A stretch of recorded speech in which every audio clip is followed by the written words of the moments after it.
આ ગવાર શાકભાજીનો છોડ છે। અહીંયા ગવારના છોડની વાત કરીએ તો તેને અહીંયા ફૂલ આવેલા છે, ગવારની ફળીઓ આવેલી છે।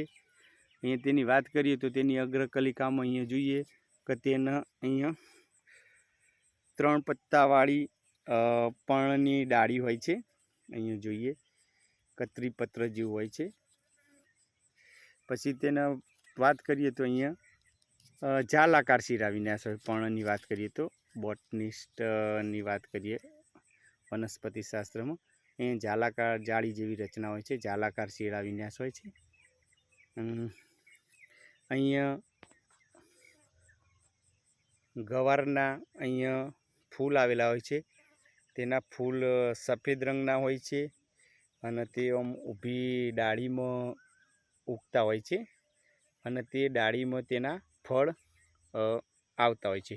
અહીંયા આપણે જોઈએ કે ગવારનો અહીંયા આ છોડ છે અને છોડ પ્રકારની વનસ્પતિ છે।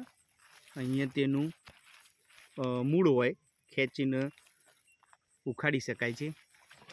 અહીંયા આ ગવારની શીંગો કહેતા હોય છે, ગવારફળી કહેતા હોય, જે શાકભાજીના પાકમાં ઉપયોગ થાય છે।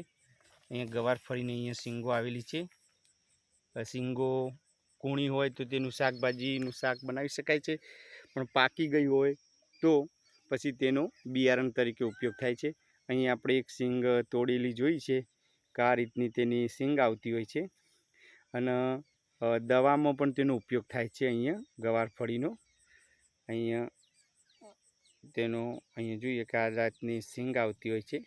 લીલી શાકભાજી તરીકે તેનો છોડમાં ઉપયોગ થાય છે અને વિટામિન પૂરતા પ્રમાણમાં મળે છે, એટલે તે આરોગ્ય માટે ઘણું સારું છે।